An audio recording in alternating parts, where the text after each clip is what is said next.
జై శ్రీరామ్. హిందూ బంధువులందరికీ నా నమస్కారం అండి. ఈరోజు వీడియోను చాలా జాగ్రత్తగా చూడండి.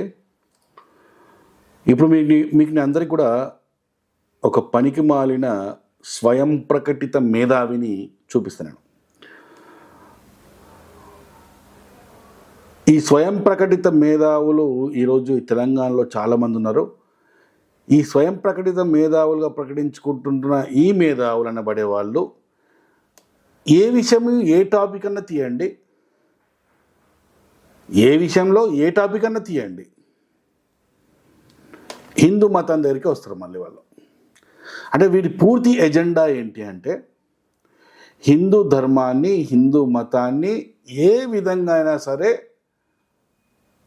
అవమానించాలి, దూషించాలి, హిందూ మతాన్ని చిన్నగా చిత్రీకరించాలి, హిందూ మతానికి అసలు విలువే లేదు అనే విధంగా చిత్రీకరించడమే వీళ్ళ ప్రధాన ఎజెండా.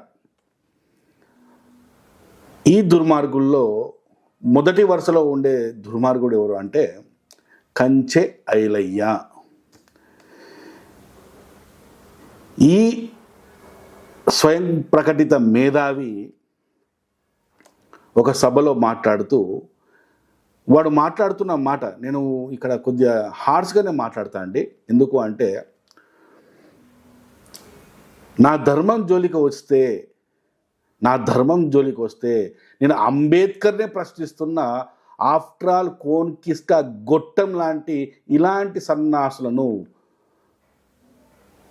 హిందూ వ్యతిరేకులను ఖచ్చితంగా నా నోటికి ఏదొస్తే అది మాట్లాడతా నేను.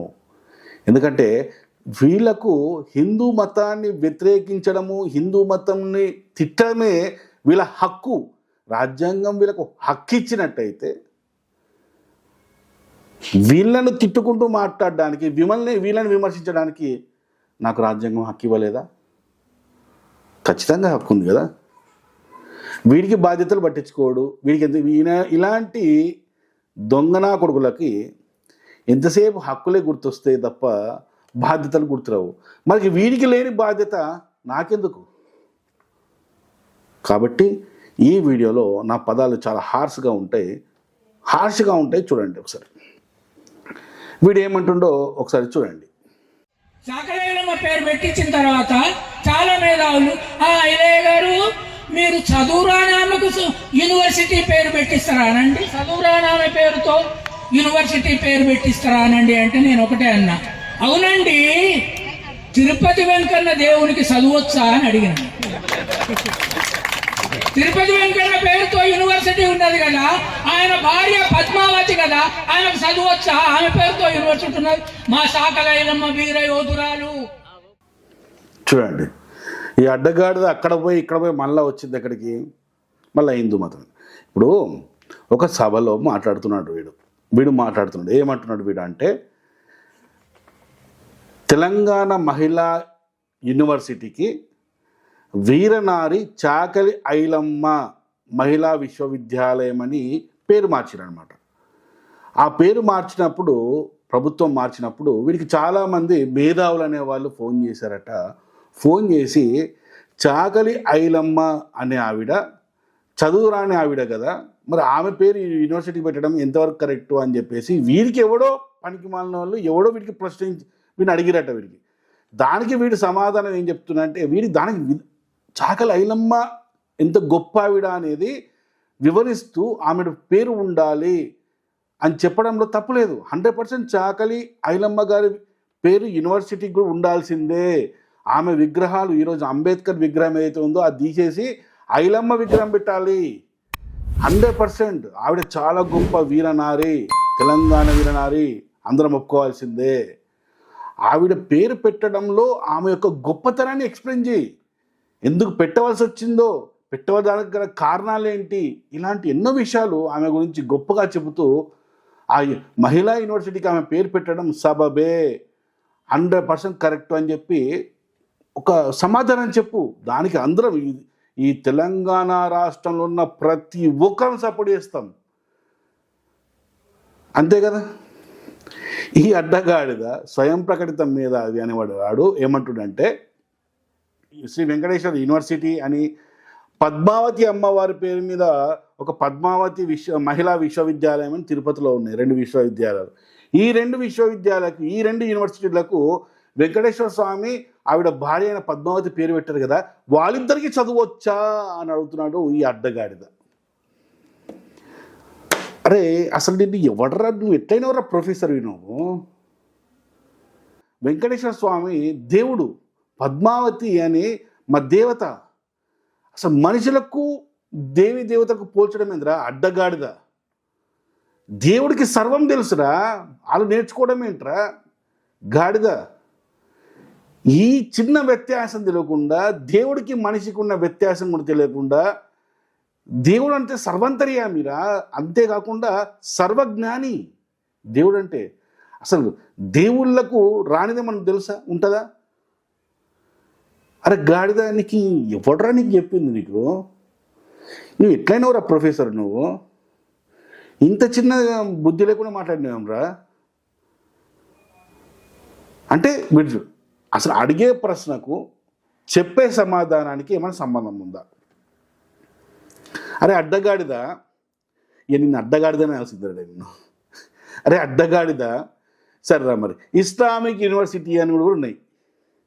మరి ఇదే మాట అల్లాకు ఏమన్నా, ఇస్లామిక్ యూనివర్సిటీ అని అల్లాకి ఏమన్నా చదవచ్చా అని అనగలవారను? ఆ ప్రశ్న వీడు వేయడు. ఎందుకంటే జై భీమ్ జై మీమ్ అంటారు కాబట్టి వీళ్ళు ఆ ప్రశ్న వేయరు. సర్రా. అరే అడ్డగాడిద, ఇప్పుడు నీకు నేను కొన్ని ప్రశ్నలు అడుగుతారా, నాకు సమాధానం చెప్పరాదు గాడిద.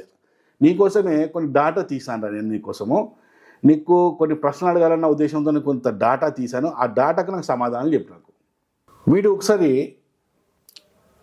యూకే యుఎస్ పర్యటనలో ఉన్నప్పుడు క్రిస్టియన్ టుడే అనే ఒక ఆన్లైన్ న్యూస్ పోర్టల్ ఉంటుంది, దాంట్లో వీడు ఒక ఇంటర్వ్యూ ఇచ్చింది అనమాట. ఎప్పుడు వీడు యూకే అండ్ యుఎస్లో పర్యటన పోయినప్పుడు ఆ పత్రికకి ఇచ్చిన ఇంటర్వ్యూలో వీడు ఏం చెప్తున్నాడంటే, మన పిల్లలు అంటే వీడు అక్కడ చెప్తున్నాడు అనమాట. మా పిల్లలు అంటే భారతదేశంలో ఉన్న దళిత బహుజనుల పిల్లల గురించి చెప్తున్నాడు అనమాట. ఆ పిల్లల గురించి మాట్లాడుతున్నాడండి. మా పిల్లలకు బైబిల్ మరియు పౌండ్ ఇవ్వమని నేను క్రైస్తవ ప్రపంచాన్ని అడుగుతున్నాను. మా దేశంలో ఉన్న దళిత బహుజనుల పిల్లలకి బైబిల్ ఇవ్వమంటున్నాడు. అలాగే పౌండ్స్ అంటే డబ్బు, డాలర్స్ రూపంలో పౌండ్స్లో డబ్బు ఇవ్వమంటున్నాడు అనమాట వీడు. మీరు రండి, మా దేశానికి రండి, వాళ్ళకు బైబిల్ ఇవ్వండి, డబ్బు ఇవ్వండి, అలాగే బైబిల్ ఇవ్వండి అని చెప్తున్నాడు. తద్వారా యేసు యొక్క కొంత ఆరోగ్యం మరియు సంపద వారికి రావాలి. ఈ యేసు ద్వారా భారతదేశానికి రావడం వల్ల, ఈ క్రిస్టియన్ మతం భారతదేశం రావడం వల్ల, ఈ క్రిస్టియన్ మాఫియా భారతదేశానికి రావడం వల్ల వీళ్ళ ద్వారా పిల్లలకి డబ్బు అలాగే ఆరోగ్యం కూడా, సంపదతో పాటు ఆరోగ్యం కూడా వస్తుందని చెప్పి చెప్తున్నాడు. అలాగే యేసు కూడా వీళ్ళకు కావాలి అని చెప్తున్నాడు.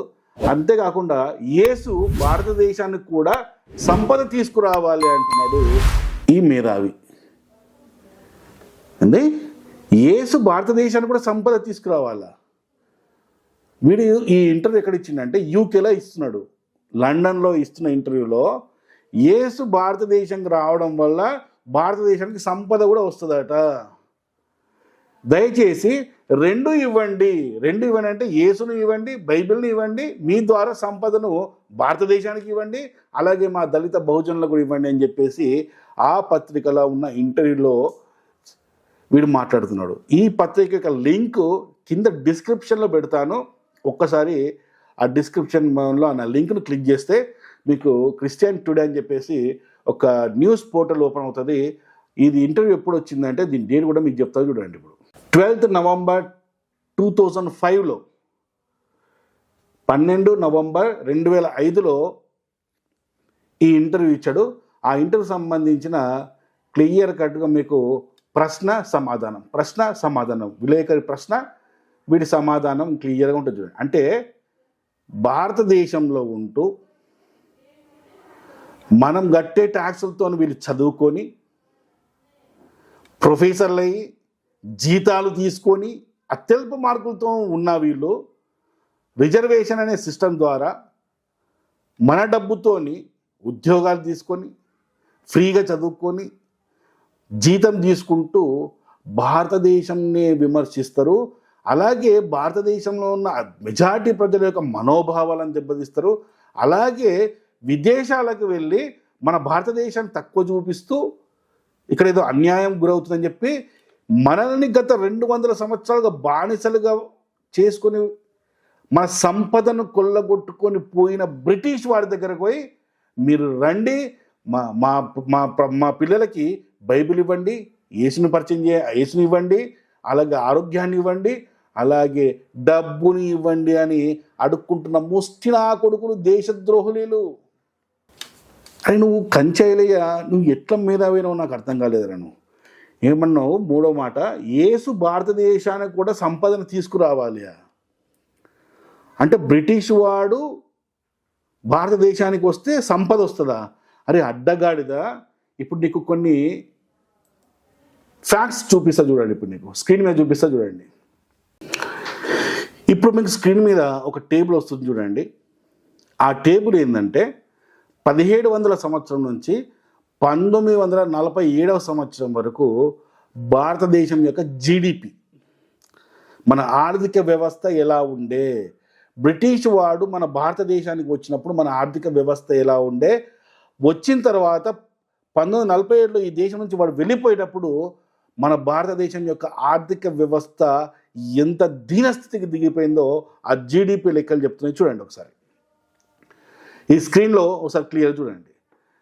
1700 సంవత్సరం బ్రిటిష్ వాడు వచ్చినప్పుడు మన భారతదేశ జీడిపి 24.4% ఉండే. ఎంత రిచ్గా ఉండేనో ఒక్కసారి చూడండి. మన జీడిపి 24.4. బ్రిటిష్ వాడు మన దేశానికి వచ్చినప్పుడు 1700 సంవత్సరంలో, ఆ సమయంలో అప్పుడే వచ్చినవాడు. అప్పుడు మన జీడిపి కరెక్ట్ 120 సంవత్సరాల తర్వాత అంటే 1820 సంవత్సరం వచ్చేసరికి మన జీడిపి 24.4 నుంచి 16% పడిపోయింది. 16% పడిపోయింది. రే గాడిద, వింటున్నావా? జీడిపి మన 24.4 నుంచి 16%, 120 సంవత్సరాలు 16% పడిపోయింది మనది. వాడు వస్తే మన జీడిపి పెరగలే, వాడు వచ్చిన తర్వాత మన జీడిపి పడిపోయింది. మన సంపదను దోచుకొని లండన్ తీసుకుపోయింది వాడు. ఆ లండన్ పోయి నువ్వు వాడి దగ్గర చిప్ప పట్టుకొని అడుక్కుంటున్నావు. నువ్వు గాడిద, నువ్వు ప్రొఫెసర్వి. చూడండి 1820 నుంచి మళ్ళీ ఒక 50 సంవత్సరాల తర్వాత అంటే 1870 సంవత్సరాలకు వచ్చేసరికి మన జీడిపి 12.2% వచ్చేసింది. మళ్ళీ అక్కడ నుంచి ఒక 43 సంవత్సరాలు గడిచిన తర్వాత అంటే 1913 సంవత్సరంలో మన జీడిపి 7.5 సింగిల్ డిజిట్కి వచ్చేసింది. డబల్ డిజిట్లో ఉన్న మన జీడిపి 24.4% ఉన్న మన జీడిపి 1913 సంవత్సరం వచ్చరికి 7.5% పడిపోయింది. మళ్ళీ అక్కడి నుంచి ఈ దేశంకు స్వతంత్రం ఇచ్చి వాడు వెళ్ళిపోతున్నప్పుడు ఆ దరిద్రుడు, ఆ బ్రిటిష్ క్రైస్తవ దొంగనా కొడుకులు, దేశాన్ని మనల్ని బానిసలుగా చేసిన బ్రిటిష్ క్రైస్తవ లంజా కొడుకులు ఈ మన దేశాన్ని వదిలిపెట్టి పోయేటప్పుడు మన జీడిపి ఎంత ఘోరాతి ఘోరమైన స్థితికి పోయిందో చూడండి. 4.2%. అరే కంచె ఐలయ్య, అరే గాడిద, బ్రిటిష్ వాడు ఈ దేశాన్ని నుంచి దోచుకపోయిన సొమ్మురాది.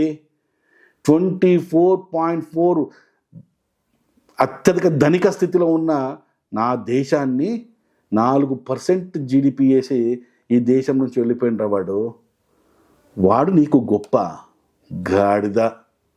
ఏం మనిషివురా అసలు? ఏకెలు వచ్చిర్రా మీరందరూ? మా దరిద్రానికి ఏకెలు పడ్డర్రా మీరంతా, గాడిదులారా. చూడండి వీడు అంటాడు భారతదేశానికి క్రైస్తవ మతం వస్తాట డబ్బు వస్తాడు. డబ్బు రాదురా, బానిసత్వం వస్తారా గాడిద. అరే కంచె ఐలయ్య గాడిద, క్రైస్తవ మతం ప్రపంచానికి ఇచ్చింది ఏందో తెలుసా? బానిసత్వం రా. ప్రతి దేశానికి పోయి ప్రతి దేశాన్ని ఆర్థికంగా ఉన్న దేశాలను దోసుకొని వాళ్ళు తినడమే తప్ప వాళ్ళు ఏ రోజు ఏ దేశానికి పెట్టలేదురా గాడిద. చూడు ఈ పుస్తకాలు చదువురా, రూట్స్. ఈ పుస్తకం చూడు, ఈ పుస్తకంలో బానిసత్వాన్ని క్రిస్టియన్ మాఫియా క్రైస్తవ మతం ఏ విధంగా పోషించి బానిసత్వాన్ని ప్రేరేపించిందో చూడరా. ప్రపంచం మొత్తం కోట్లాది మంది మనుషుల్ని చంపిందిరా బానిసత్వం అనే ముసుగులో. చూడరా ఈ పుస్తకం, ఇదే రూట్స్ అనే పుస్తకం తెలుగులో మీకు కావాలంటే 7 తరాలు అని చెప్పేసి అమెజాన్ ఉంది. నేను చెప్తున్నా ఈ పుస్తకాన్ని ప్రతి ఒక్క హిందూ చదవాలి. చదివితే క్రిస్టియన్ మాఫియా మీద ఏ విధంగా అయితే ఫైట్ చేయొచ్చో మీకు స్పష్టంగా ఇంట్లో మనకు అర్థమవుతుంది. వాడొచ్చి మనకు సేవ చేస్తాడా? సేవ కాదురా వాడు చేసేది, మనకు బానిసలుగా చేసుకొని పోతాడు వాడు. అంటే తెలంగాణ విశ్వవిద్యాలయానికి చాకలి ఐలమ్మ పేరు పెడితే ఎవడో పనికి మాలినోడు వీడికి అడిగితే వీడు సమాధానం చెప్పవలసిన విధంగా చెప్తే సరిపోతుంది కదా. దానికి వెంకటేశ్వర స్వామి పేరుతో యూనివర్సిటీ ఉంది కదా, మరి వెంకటేశ్వర స్వామి చదవచ్చా? పద్మావతి అని యూనివర్సిటీ అని ఉంది కదా, మరి పద్మావతికి చదవచ్చా అంటే అరే అడ్డగాడిదా. మరి ఇదే ప్రశ్న మరి అక్కడ ఎందుకు అడగలేదురా? అక్కడ జీసస్ యూనివర్సిటీ అని ఉంది యూకేలో, మరి ఎందుకు అడగలేదురా? జీసస్ ఏమో చదువుకుంటారా? మరి దీన్ని ప్రశ్నిస్తావురా నువ్వు? జీసస్ యూనివర్సిటీ ఉంది, మరి జీసస్ ఏమో చదువుకున్నాడా? మరి చదువు రాని జీసస్ పేరు మీద యూనివర్సిటీ ఎట్లా పెట్టిరు అని అడిగినా అవరు ఎప్పుడన్నా? అవరా? యూనివర్సిటీ ఆఫ్ మేరీ అట. యూనివర్సిటీ ఆఫ్ మేరీ ఏందిరా? మరి మేరీ ఏమైనా చదువుకుందారా? ఏ స్కూల్ పోయిందిరా? ఏ యూనివర్సిటీ పోయిందిరా? ఏ కాలేజీ పోయిందిరా? నువ్వు జీసస్ని భారతదేశంలో ఉన్న దళిత బహుజనులకు పిల్లలకు రావాలని తీసుకొచ్చి బైబిల్ వంచాలన్నావు కదా, మీరు నీ బైబిల్లో ఉన్న దేవుడు యేసు ఏ కాలేజీ పోయినరా? ఏ యూనివర్సిటీ పోయినరా? గాడిద చెప్పురా, సమాధానం చెప్పురా. మరి ఈ యూనివర్సిటీల పేరు ఎట్లా వచ్చినాయి? మరి వీటిని ఎందుకు ప్రశ్నిస్తలేవురా? వివక్ష గురించి క్రిస్టియన్ మాఫియా మాకు చెప్పడం ఏంట్రా? బానిసత్వాన్ని ప్రపంచవ్యాప్తంగా పెంచి పోషించింది ఎవరురా? Christian mafia. బానిసత్వం అనే పేరుతో కోట్లాది మంది బానిసలను చంపింది మాఫియా, క్రిస్టియన్ మాఫియా. చాలామంది అతను కొంతమంది మాట్లాడుతూ ఏంటంటే బానిసత్వం ఉంది కదా మన దగ్గర వివక్ష లేదా అంటూ. రే బాబు, ఈ వివక్షకు బానిసత్వానికి చాలా తేడా ఉంది.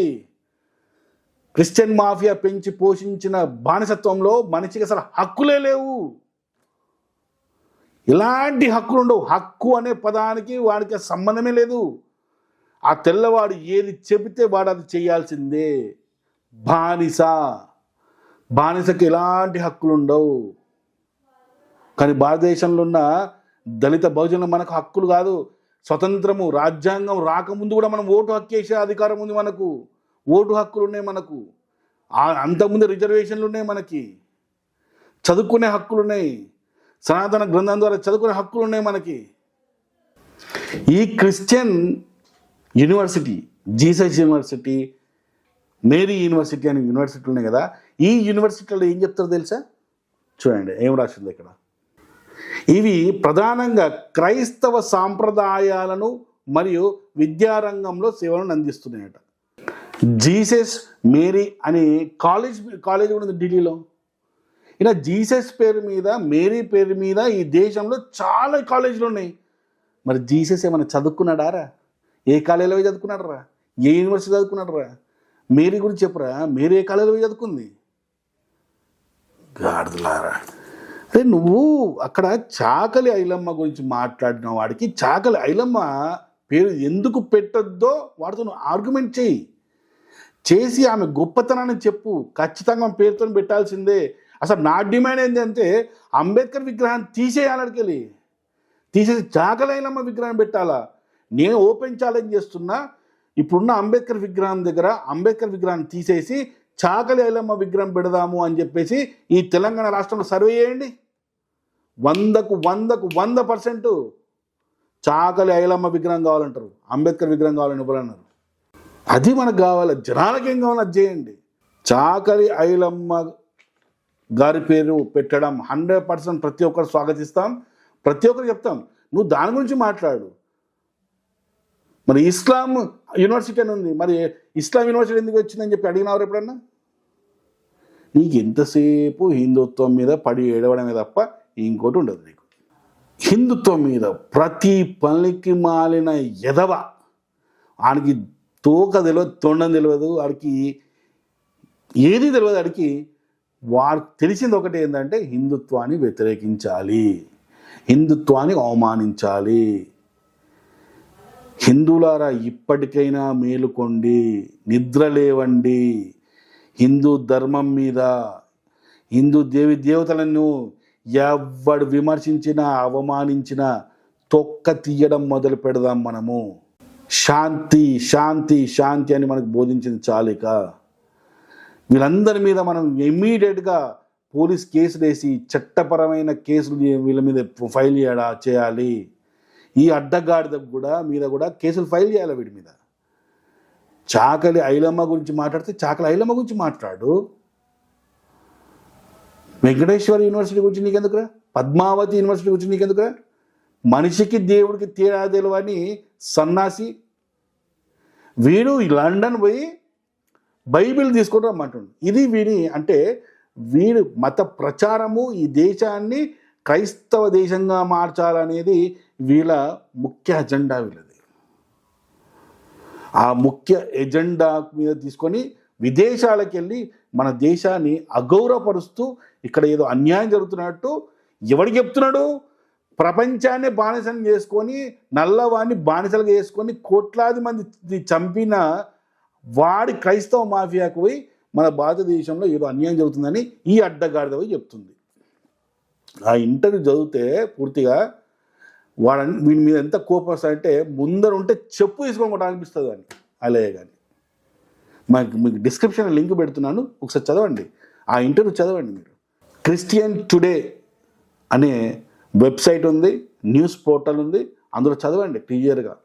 ఈ దేశం గురించి వాడు ఎలాంటి మాటలు మాట్లాడిండో, అక్కడ పోయి మాట్లాడుతున్నాడో ఒకసారి వినండి, మీరు చూడండి, చదవండి. ఇలాంటి దరిద్రపు గుట్టుగాలను ఇమీడియట్గా ఈ దేశంలో మనము దేశద్రోహం కింద వీళ్ళ మీద కేసులు వేసి లోపల నూకాల వీళ్ళను. నిద్ర లేవండి, మేలుకోండి. Thank you. జై శ్రీరామ్.